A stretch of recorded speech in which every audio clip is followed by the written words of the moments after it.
Breaking news. Alberta just delivered a shock that Ottawa can't spin away, and Donald Trump has stepped directly into the fight.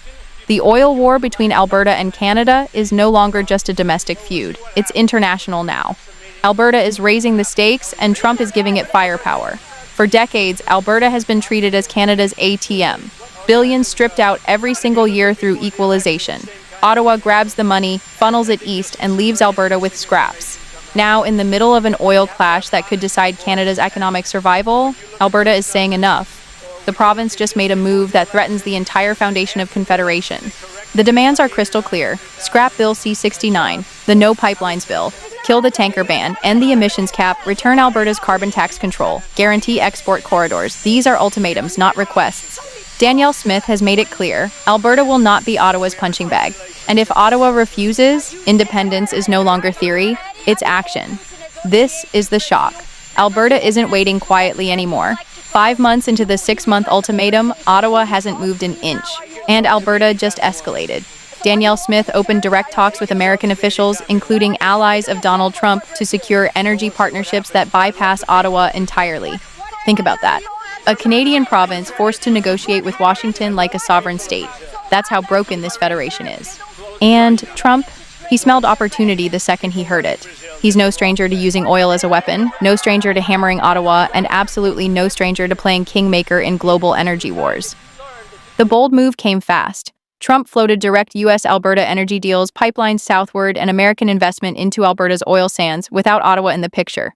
That's not just bold, that's seismic. That's the kind of move that turns independence whispers into roars. Alberta finally has a heavyweight on its side, and Ottawa is shaking. Carney, Trudeau, the entire Liberal elite, they built their narrative on the idea that Alberta can't survive alone, that it needs Canada, that its oil has no market without Ottawa's approval, that its threats were empty.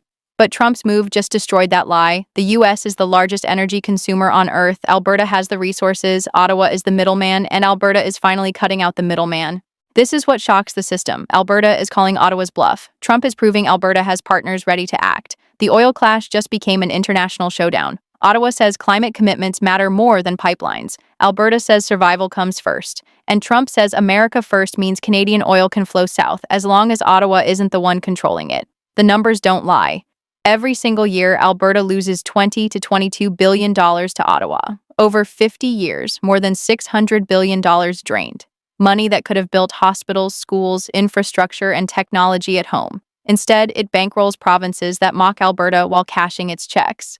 That's not a union, that's theft.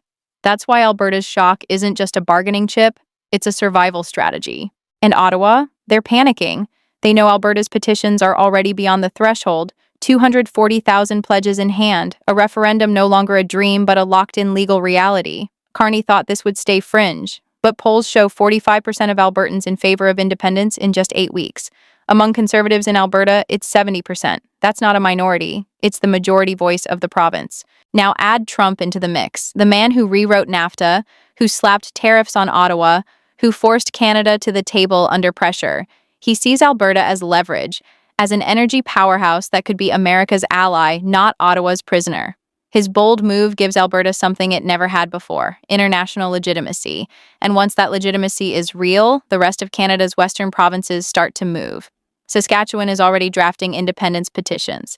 Yukon is openly questioning Ottawa's abandonment. Interior BC is boiling over federal dictates. The domino effect is real. Ottawa isn't facing just one province, it's facing a coalition. Trump's move cracks Ottawa's narrative wide open. They can't pretend this is fringe anymore. They can't dismiss it as angry talk. Because when a former U.S. president, the frontrunner for 2025, steps in and offers to partner with Alberta directly, the world takes notice. Investors take notice, markets take notice, and most importantly, Albertans realize they don't need Ottawa. This is Canada's Yugoslavia moment. 2 nations pretending to share one flag. Alberta, Saskatchewan, Yukon, and the prairies on one side. Hard work, faith, family, freedom. Ottawa, Quebec, and the eastern elites on the other. Bureaucracy, dictates, entitlement. Once politics becomes about values, not just economics, the split becomes permanent. Danielle Smith just proved it. Alberta's shock is no longer symbolic, it's operational. Talks are happening, deals are being floated, Trump is stepping in, and Ottawa has no answer. October 1st is the deadline. If Ottawa doesn't cave, Alberta pulls the trigger.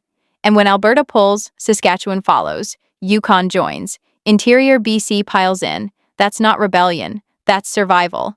Ottawa's equalization empire collapses overnight. History is full of unions collapsing under their own arrogance. Slovakia split from Czechoslovakia. Norway left Sweden. Ireland walked away from the UK. Bad unions die. Canada is proving to be one of them. Ottawa drained Alberta for half a century. Now Alberta is choosing survival. Trump's bold move just gave Alberta a pathway, and that's why this shock is bigger than politics. It's the start of a new reality. Canada, as we know it, is ending. Alberta holds the cards. Trump just showed the world how powerful those cards really are.